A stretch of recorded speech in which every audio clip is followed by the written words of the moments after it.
Okay, Bismillah ar-Rahman ar-Rahim. And welcome back to the reading course on the Sufi path of knowledge. I don't remember what number this session is, but we've made some fairly good progress. Um, I think that this is like the third chapter or something, and we're doing pretty well, or something like that, but we'll find out anyways. Um, yeah. Now, I don't remember exactly what we covered in the past few months. 14. Mm. Uh, yeah, so this might be session 14. Thank you very much. Yeah, Jazakallah khairan. So I don't remember what exactly we covered, but it's definitely to do with the divine attributes. And so the Sheikh Al-Akbar is just building up on what it means. I mean, he's showing you the building blocks. He's showing you the building blocks of his system. Um, so, okay, so let's make a start, inshallah. Okay, course 15. Okay, fine. Um, yeah, yeah. So here we are on page 73. Thank you, Yasmin. And I remember we stopped at the bottom, right? So combining incomparability and similarity. That's tanzih and tashbih. Uh, so I can start reading, and then like someone can help me along as we progress. Okay, Bismillah. So as we see repeatedly, the Shaykh often quotes the verse, "Nothing is like him, ليس كمثله شيء," and he is the hearing and seeing. He's the seeing and the hearing. وهو سميع بصير. As a Quranic proof that God combines attributes of incomparability and similarity, right? Um, does anyone just want to quickly recap for me what does incomparability, tanzih, and similarity, tashbih mean?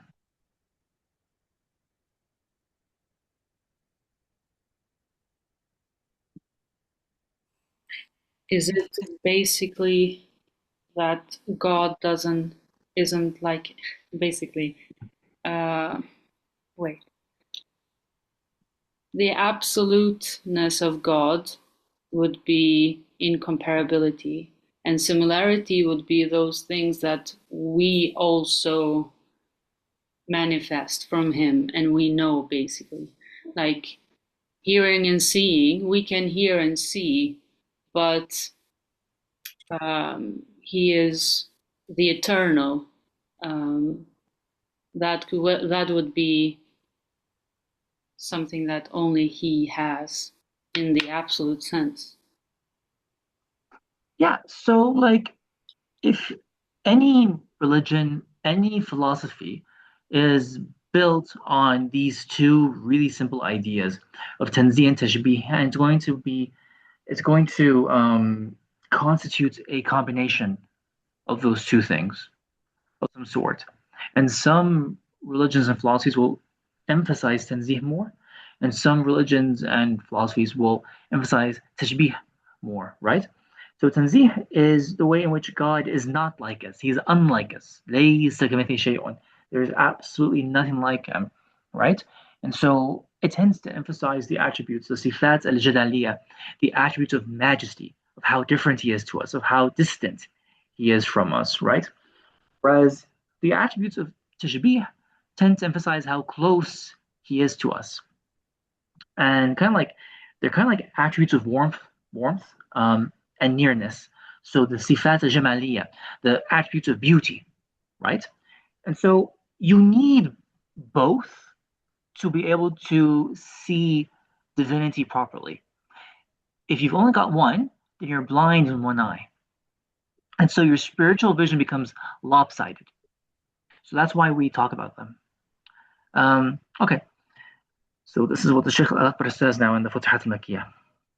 The rational faculty has come with one half the knowledge of God, that is, the declaration of incomparability and the negation of multiple properties from Him. So this is really important. The It's actually the aql, the intellect, the rational thinking faculty, our mind, that can detect God's tanzih, his incomparability. That's the instrument we use. What's the instrument we use to understand his tashbih or to perceive his tashbih? The instrument we use to perceive his tashbih is the heart and the imagination. It is the heart and the imagination. Exactly. Thank you. I don't know. Exactly. And that's how we perceive him with tashbih.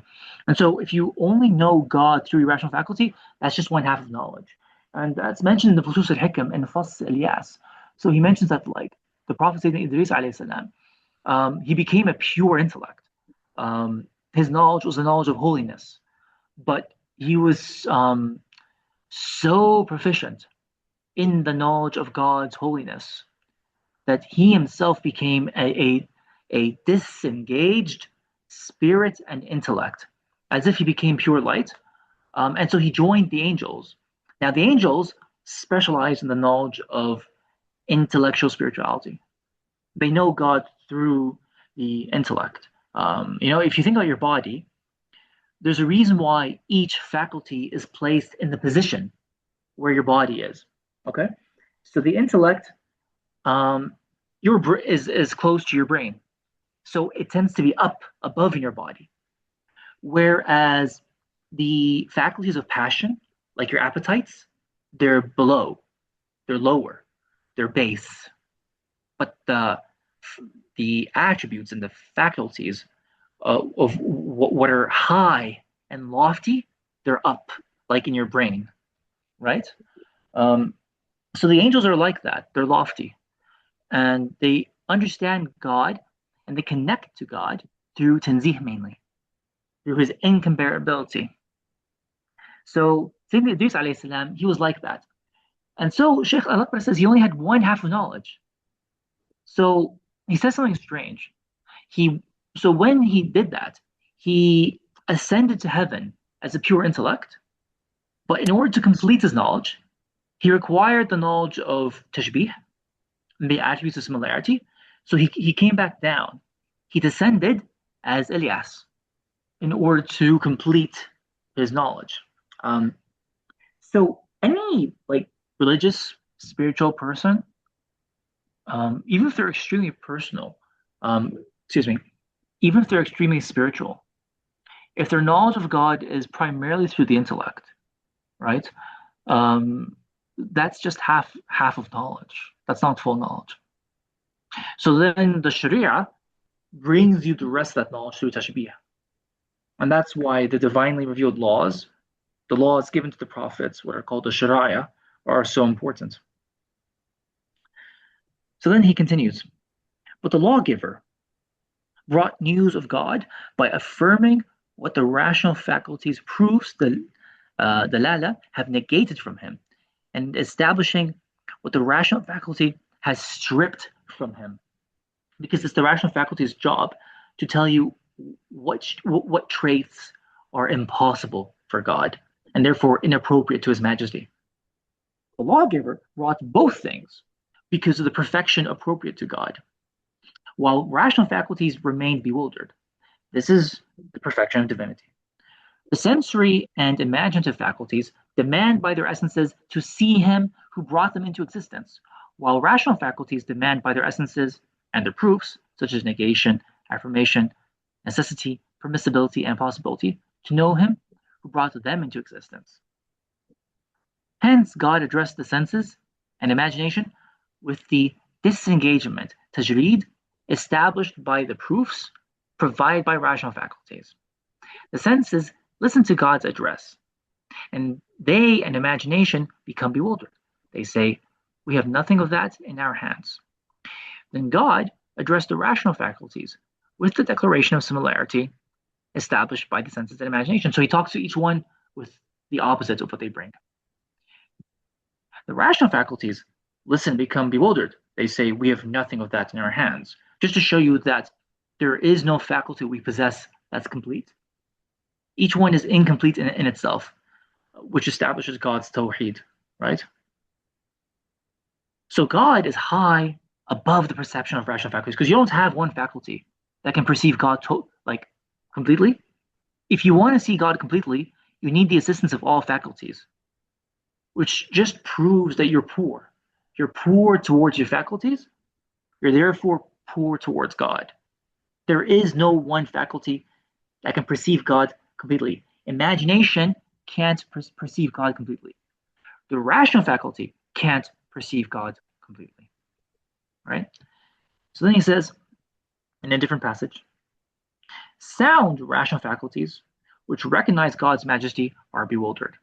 But the people of interpretation, Ahl Ta'wil, are not bewildered, nor do they hit their target, that is, by plunging into interpretation. Even if they should conform to the doctrine and ilm, they have committed they have committed a forbidden act about which they'll be questioned on the day of resurrection. They and everyone who speaks about his essence declares him incomparable with what he has attributed to himself, and prefers his own rational faculty to his faith and the judgment of his own consideration to the doctrine concerning his Lord. So Ahl Ta'wil, I don't know exactly who they are, but he's talking about I think the Mutakallimun, but those individuals who will pronounce a judgment on God's essence, and say his essence is like this and not like that. Or they'll basically say, here is why it is inappropriate to talk about, to say anything about God's essence. But then the Quran and divine revelation will talk about God, and they'll say things like they'll interpret away the attributes of similarity that you find in the Quran and say, no, no, you know, that's not what it means. What it really means is this and that. So if you don't stick to the divine word and you are disrespectful to the divine word, you get questioned about that on the day of resurrection. One of the more classical examples is God's seating on the throne, for example, right? Um, you know, does he actually sit on the throne or not? And so the Mutakallimun debate that and have debated that throughout the centuries. What does that actually mean?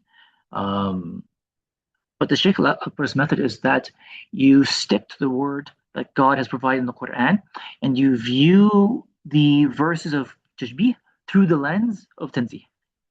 So his sitting on the throne is real, but it's in a way we can't imagine. Um, there's nothing. His seating on the throne is in a way which has no comparison. And we don't know how it is. It's not a pure metaphor. So then he says, God knew that he had deposited within the rational faculty acceptance toward that which is given both by the real al-haq and by the reflective faculty, al-quwwat al-mufakkira. He well knew that he had placed in the reflective faculty free disposal within and domination over the existent things. He knew that the reflective faculty had to dominate over the rational faculty by reflection upon the essence of him who gave it existence, i.e., God. Therefore, he had pity on the rational faculty in this respect, since he knew that it would fall short of achieving what it was trying to do. Hence, he addressed it through the Quran. God warns you about himself, and God is clement to the servants. God warns you about thinking about God's essence, and God is Halim. He's being clement, compassionate towards you by giving you this warning. He says, we have only cautioned you against rationally considering the essence of God out of mercy and pity toward you. We know that the reflective faculty tells the rational faculty to negate the attributes we have affirmed through the tongues of our messengers, right? If you stuck to your rational faculty in an extreme sense, you only use your rational faculty to think about God.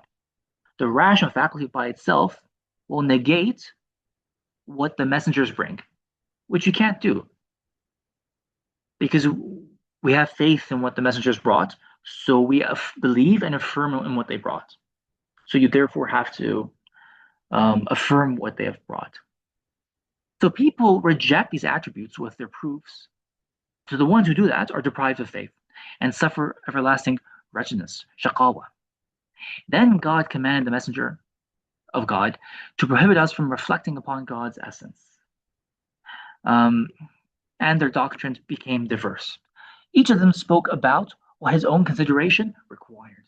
One of them would deny exactly what the other affirmed.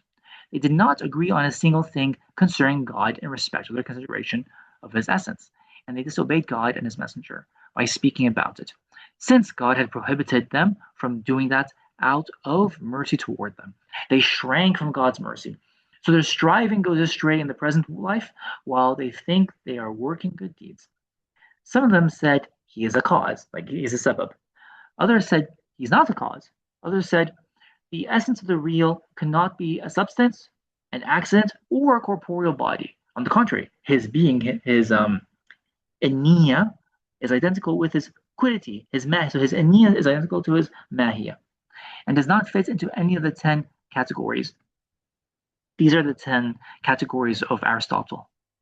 They went on in this manner and became like the proverb says, I hear the grinding, but I don't see any flour. Like when you grind, the wheat to create flour, you're grinding, but you're not producing any results. Like I hear the grinding of your brain, but you're not getting anywhere.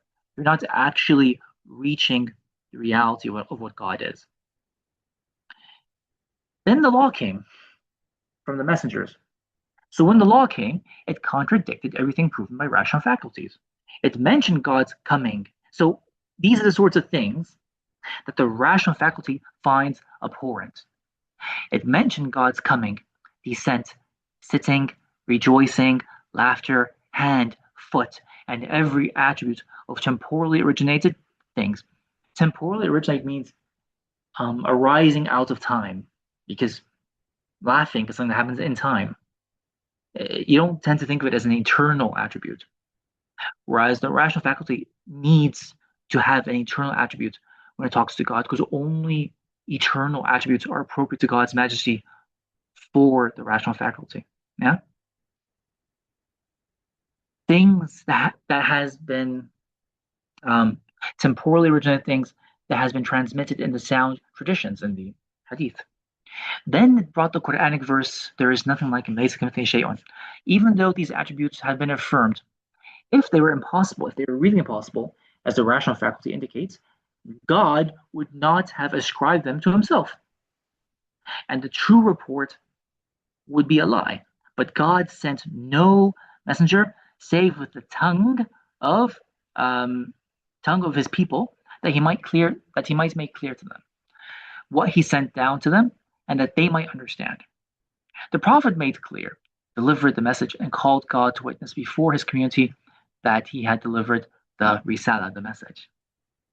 So through nothing is like him, we are ignorant of the exact nature of the attribution. We understand what is intelligible from the revealed words, and that what is intelligible is single, in respect of that for which the words have been coined.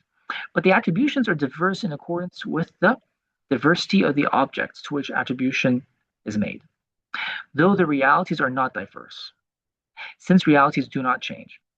Hence, he who stops at these words and their meanings and maintains that he does not have the knowledge of the attribution to the real is a man of knowledge and faith. So what he means is that if you stop with the words of God and you say, I don't actually know what he means by this, then that's fine. You don't have to make a judgment about what these like ambiguous words, the mutashabihat, what do the ambiguous parts of the Quran mean? Um, like when God says, we should try you until we know, but God's knowledge is eternal. So what on earth does he mean when he says until we know, right? So the man or woman of faith says, I believe in them, and I'm not gonna try and investigate what they mean. So you're called an alim mu'min. But he who attributes them in a specific sense of application outside of corporealization, tajsim, is neither a man of faith nor a man of knowledge. If this person who rationally considers the essence of God were just, he would not consider God's essence and would have faith in what has come from God, since proofs have shown him that the report giver, the messenger, has spoken the truth. This is what has held me back in this chapter from speaking about God's essence in accordance with what the proofs of the rational faculty offer. Yes, Irvina, go ahead. I didn't quite understand this sentence, but he who attributes them in a specific sense. Could you elaborate on it more? So let's go back to the example of like sitting on the throne. right? The outward sense means like it implies a certain kind of corporealization, but we say in language, not in reality, um, because we don't attribute a body to God for very obvious reasons, because then that would delimit him. That would make him limited in time and space, but he exists outside time and space. But at the very least, you have to acknowledge that the words um, they imply corporealization in language. Corporealization means to turn into a body. Like who sits on a throne? A body, right? Like a physical body sits on a throne. That's what it implies.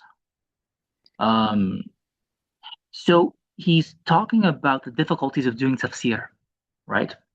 If you say, I conclude from that verse that God is a physical body, like Ibn Taymiyyah, right? Sheikh Al-Akbar rejects that completely. And he says, no, you got it wrong. Um, yeah, that's completely wrong. But if you try to run away from it, on the other hand, and you say, okay, it means, so for example, Muhammad Asad does this.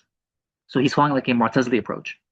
And he says, like, what that verse means is God is seated on the throne of his awesome power. So that's like very abstract. It's very metaphorical. So you've now run away from the outward sense of the verse. So he says, if you do that, then you're also neither a man of faith nor knowledge, because that's also completely wrong, because you've negated the outward sense of the verses. You see? So that's what that means. But the place of faith is to say, I believe what the words say, but I can't know exactly what it means because I don't know how God sits on the throne. Like, what does that mean? I don't really know, but I believe in it. Um, so you know how like these discussions become quite dry? Yeah, they matter to the intellectual elite for a lot of reasons. For us, what we're concerned with is you don't need to get into all those details. But like for example, if I there's only something specific that I personally want to take away from those verses. All I need to know is that God sitting on a throne means that he's a king and a sovereign, and therefore he has a kingdom which has laws that I must obey. And if I don't, then the king can justly punish me, and if I obey them, he can reward me out of his love and mercy. Right? That's what it means. When I say God is hearing, I don't need to know how he hears, but I know that the meaning of him hearing is that I can make a dua to him, and he will respond. So that's why we need to know that. But the intellectual elites have a different goal. So yeah, Irvina, what do you think about that? Oh, thank you. Yes, Okay, it was clear now. okay, Allah يبارك فيك. The goal of the elite, by the way, is to get to the heart of what reality is, like what is existence. So their quest is a bit different, right? Okay. So Sheikh Al-Akbar talks to them a lot because his goal is also to get to the heart of reality and what is reality. So then he says, if this person who rationally considers the essence of God were just, he would not consider God's essence and would have faith in what has come from God, since proofs have shown him that the report giver, the Messenger ﷺ, has spoken the truth. This is what has held me back in this chapter from speaking about God's essence in accordance with what the proofs of the rational faculty offer. Instead, we turn for knowledge of these things to what has come from the transmitted sources. At the same time, we negate likeness in the attribution. You see? So we turn to the transmitted sources, but we negate likeness, right? And refuse to claim correct knowledge of the reality of the revealed attribute by which the unknown essence has been described, right? So we refuse to claim certainty in correct knowledge. So you're stuck in a midway point where there is tension, and that's where you're supposed to be in the tension between tanzih and tashbih. Thus have I counseled you. Thus have I counseled you. Understand what I've said. Remain steady in what the Sharia has brought for you, and you will be safe. For he knows himself best and he's most truthful in words, right? So I'll give you another example, right? So in one of the Hadith Qudsis, so this Hadith is authentic, so you have to believe in it. God says, when the Son of Man says that God has a son, right? When Ibn Adam says that God has a son, he injures me. I'm injured, right? Or another one is when he curses time, he injures me, but I am time, right? So, you know, the rational faculty would kind of like do a backflip, a somersault, and be really surprised and say, what? God can be injured? You can't injure God. But that's what the report says. Now, we believe in the report, so it's wrong to say that no, he doesn't become injured. He can. You can be injured, um, according to the report, because the rational faculty demands his complete and utter perfection, and being injured is a deficiency, according to the intellect. But on the other hand, at the other end of the scale, you shouldn't start speculating about what that means. Oh, so God can get blisters, he can get hurt feelings. No, no, no, no, no, no. You shouldn't do that either. So we believe in it. We know it's true, but we don't know how that happens. We don't know the exact way that happens, right? Um, so the awliya, Allah subhanahu wa ta'ala gives them kashaf. He shows them how these reports of tashbih are true.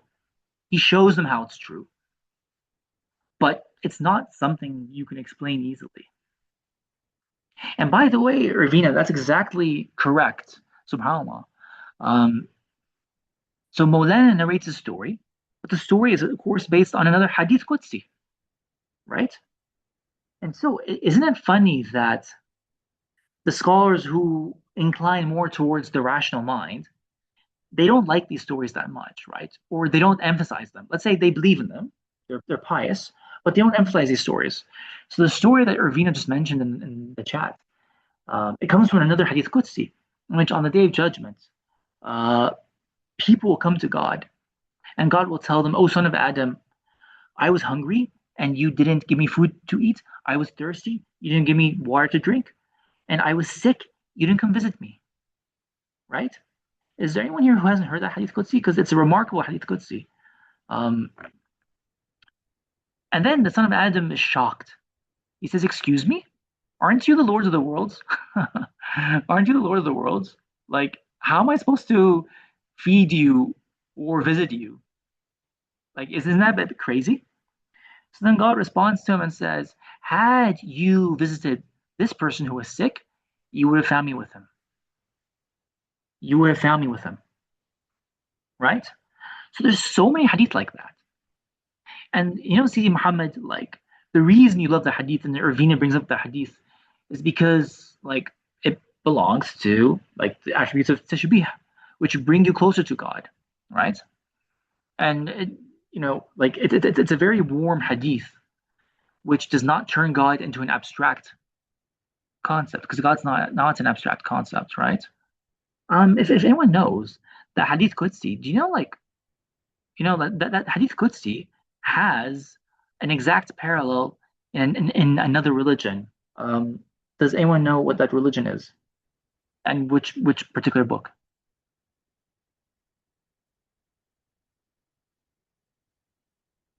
Yeah, exactly.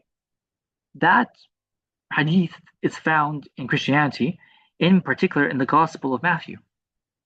So then Jesus Christ, alayhi salam, he tells the disciples, um, he tells them that there will be people on the day of judgment who will come to me, and I will tell them, "I was thirsty, you didn't give me water to drink. I was hungry, you didn't give me food to eat.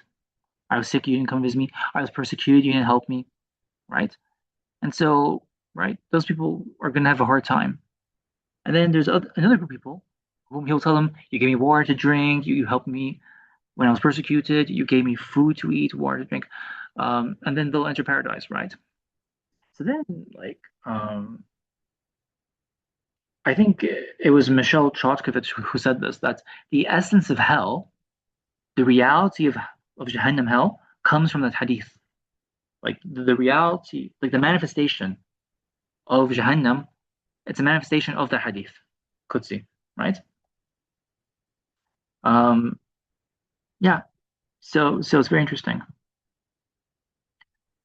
So that's why like we take these reports very seriously because they tell you how you should interact with God and interact with creation without thinking how it's true, right? Any thoughts or other questions up to this point?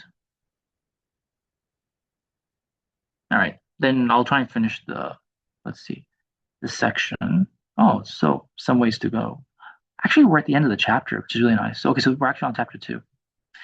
I was very ambitious when I said we were in chapter four. Yeah, go ahead, Ravina. Mm. The first time I encountered Ibn Arabi was actually this topic in a way, the topic of tashbih, because I had read, I think from Ibn Qayyim, that if you love someone else apart from God, then you are an infidel. You are basically an idolater. And then I couldn't grasp this that much, you know. And then I began reading Alone with the Alone, and Yeah. Henry Corbin was actually wasn't giving me an answer necessarily, Mm, at least was giving me some questions regarding this, you know. And sure. I would make just a question to you: how would you approach these kinds of sentences when they say, "Yeah, if you love someone apart from God," um, or similar ones, which we encounter quite often, I think, in literature. How should we understand them in a way? Okay, so like there's three dimensions to every spiritual seeker. There are three dimensions: Sharia, Tariqah, and Haqiqah. Sharia, Tariqah, and Haqiqah. So there's the law, which is the road. Okay, I mean, you could call it road, but the Tariqah is the actual spiritual path, right? It's how you apply the law, and you travel the spiritual path to God. And the Haqiqah is the reality, right? So law, road, and reality. Okay. Um, those words don't apply on the level of the law. It's a mistake. If I'm not mistaken, Haider Amli tries to do it, but it's a mistake. They don't apply on the level of the law.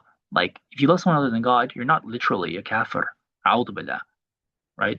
You're not literally a kafir. The law doesn't ask much of you. The only thing that the law requires is that you completely avoid its prohibitions and you do as much as you can of the commands, which aren't that many. So, like, there's like a poor Bedouin who came to Rasulullah. He's like, I'll pray the prayers, I'll give as much zakat as I have, I'll fast, do Hajj, and I won't do anything more than that. But to be like a good believer, you can do way more than that. But he said, I'm not going to do more than that. So then Rasulullah said, In sadaqah, naja. If he's telling the truth, then he's saved. Like you don't need that much, okay? So those words of Ibn Qayyim and other like Sufis who say that, right? They're talking about haqiqah. So in reality, like there's you have love for things that are other than God in your heart. Yeah, that's a kind of idolatry. You're not an idolater on the outward surface, but you're a kind of idolater in your inner reality. So you share something in common with them. So you share something in common with them more than you think. So that's true.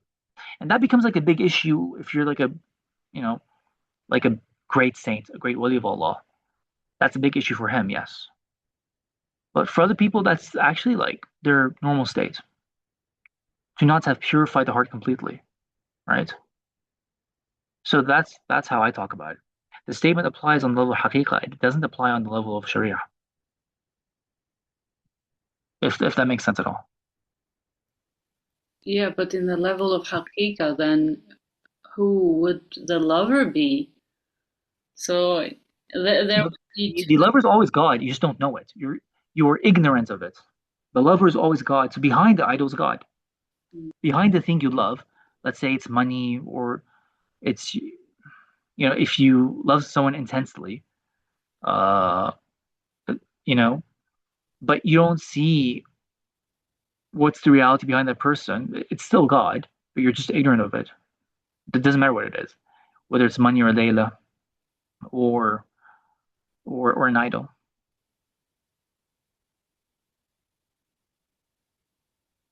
But wouldn't there be a difference between a Layla and an idol? So Yeah. this, At which level? At which level? At the level of haqiqah, no. At mm, the level of haqiqah, no. But at the level of sharia, completely. yeah, mm, thank you. Because at the level of haqiqah, it's all God. The only difference is there's difference of divine names. So the divine name behind Layla is different to the divine name behind the idols, which is different to the divine name behind money or food or nature, for example. Yeah. Um, that's it. But it's always God.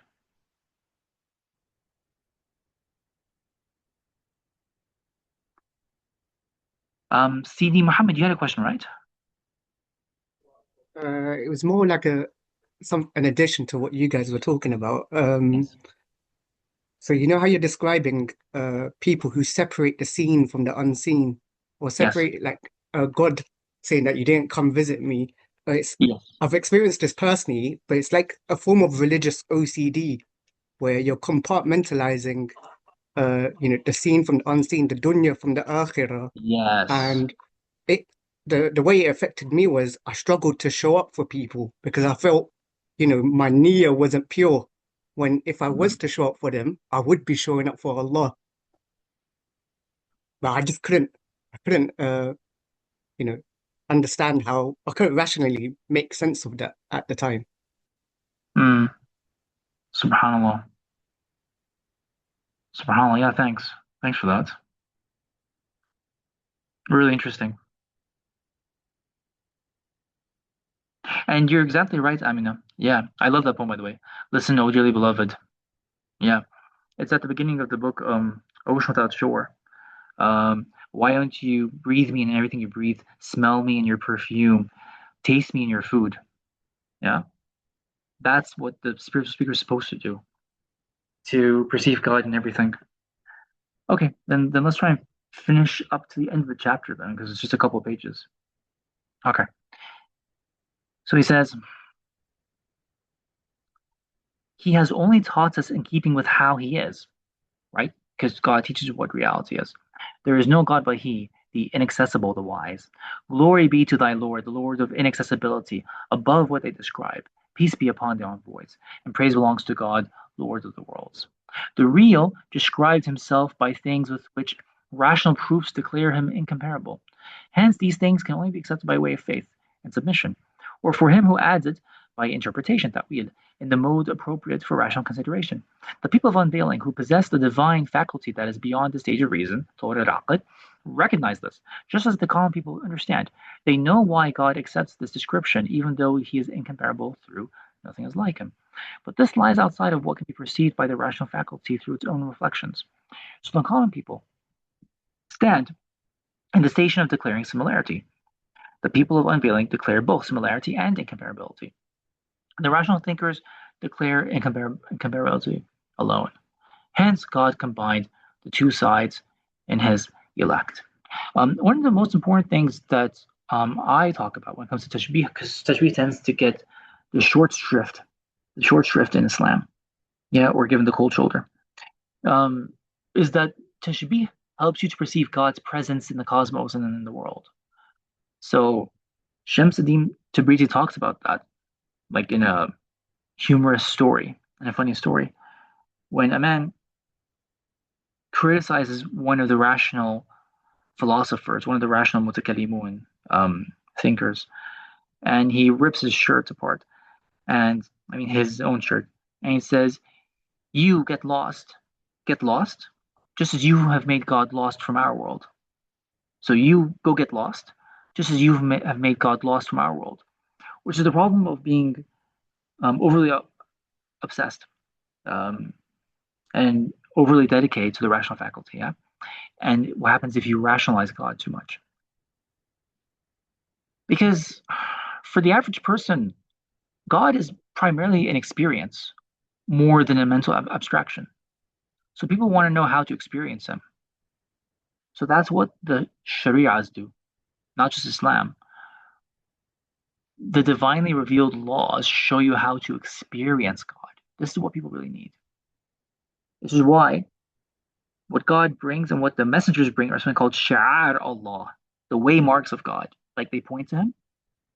Um, so they're like tokens of holiness where you experience God. Because if you can't experience God, you're just one step away from being an atheist, right? Okay. So the philosophers speak of becoming similar, tashabbuh, to God, to the extent effort allows. But when you verify this statement, you will see that it displays ignorance on the part of him who said it, since in fact there cannot be any becoming similar. So by the way, Ibn Ari does, like, all Sufis believe in that statement. He just doesn't like the formulation. Because who says become similar to God? Who says that?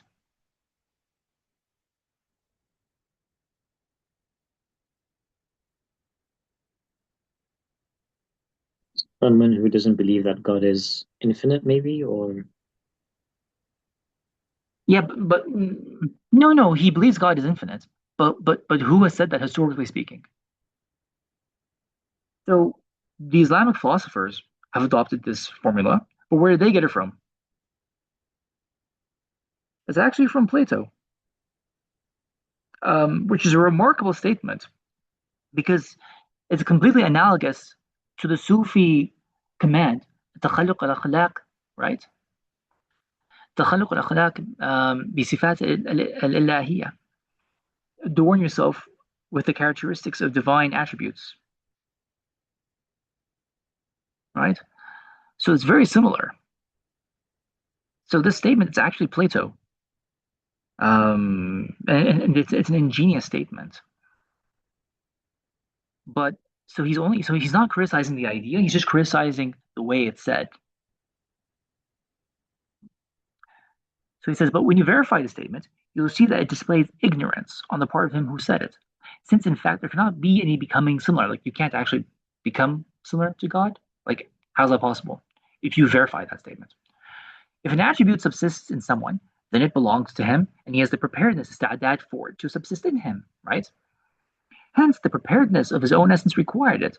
So no one is similar to anyone. Rather, the attribute is found in both, just as it is found in others. What has veiled people here is priority and posteriority, and the fact that the form is one. When they saw the attributes in the earlier thing, then they saw that in the later thing.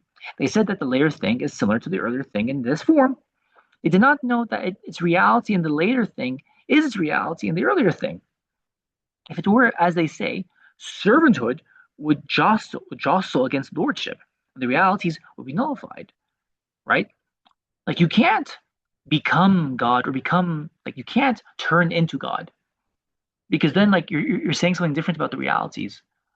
Um, the operation that happens is a different operation because otherwise a servant could jostle. Like what does the word jostle mean? Like you could like compete with God, which is a weird thing to say. Like you don't compete with God for lordship. Hence, the servant only becomes adorned with what he himself possesses. That's what it means.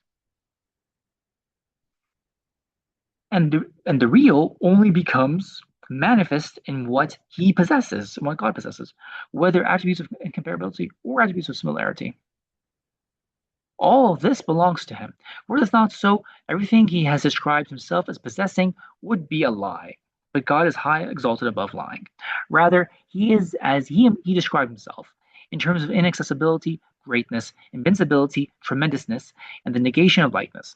Just as he describes himself by forgetting, deception, trickery, guile, rejoicing, witness, and so on. You see, these are another set of like very reprehensible attributes that the rational faculty detests. Can God forget? No. Can he deceive and trick? No. But those words are in the Quran, by the way. And there's like a very easy way to understand them. Like God forgets the sinners in hell just as they forgot about him in the dunya. Like that's not very controversial. But does he actually forget or not forget? Same with deception and trickery. All are attributes of God's perfection.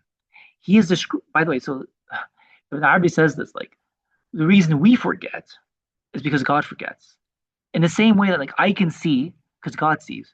So I derive my attribute of seeing from God's seeing. I attribute my attribute of hearing from God's hearing.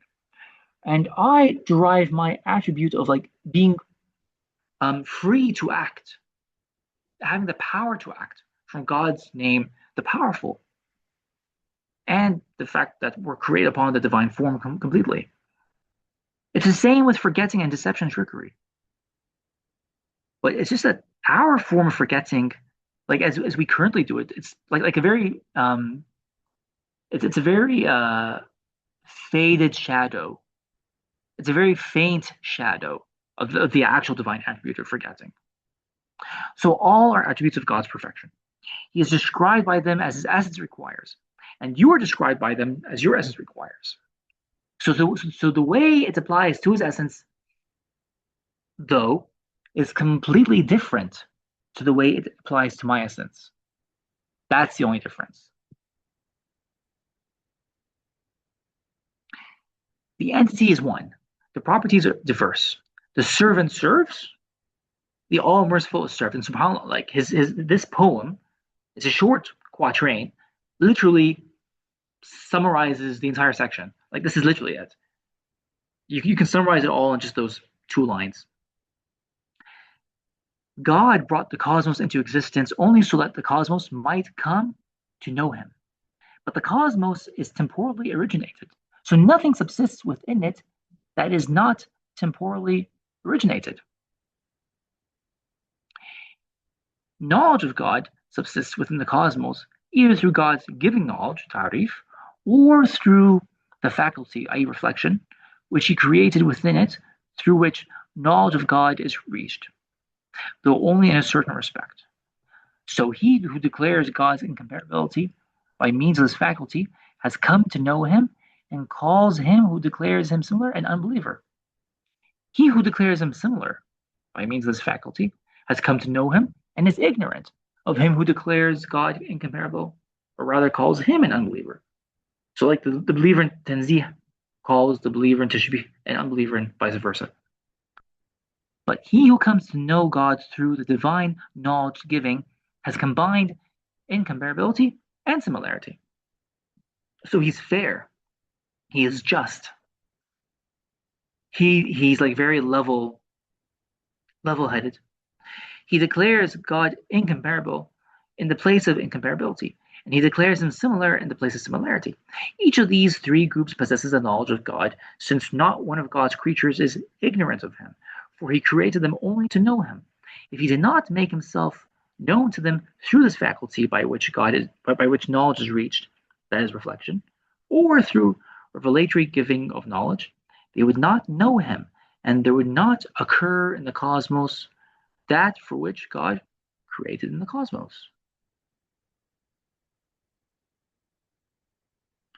Right? So the whole point of God creating the cosmos is that we'd come to know him. Yeah, so let's just leave it there for tonight. But now, like, we've reached the third chapter, which is really awesome. And like, I don't know if I'm being precocious or a bit optimistic, but as we progress through the chapters, they actually get easier. So I'm just flipping through this, but yeah, it actually gets easier and even more interesting as we progress through the chapters. Yeah. So any questions? السلام عليكم. وعليكم السلام ورحمة الله. سحر كيف حالك؟ Alhamdulillah, tamam. I just want to add something very interesting because I was reading in Surah Maryam about Sayyidina Idris, Yes. and there is this verse وَرَفَعْنَاهُ مَكَانًا عَلِيًّا. يعني we put Yes. him really high, so it's like يعني when you said it at the beginning, it really reflected this ayah. Um, it just came, so it's just, I think it's all connecting the dots, what you making جزاكم الله كل خير. It's just connecting the dots somehow for all of us, because sometimes things doesn't يعني when you say it, it's like it sings all together, you know Yes. so thank you. جزاكم الله خير. Allah يبارك فيك subhanallah. I didn't know about that. يعني شو صدفة. That's really interesting. Thank you. جزاكم الله كل خير يا رب. Allah يبارك فيكي. Cool guys. And any last thoughts or questions? Otherwise, like we can just like close the recording and call it a night, inshallah.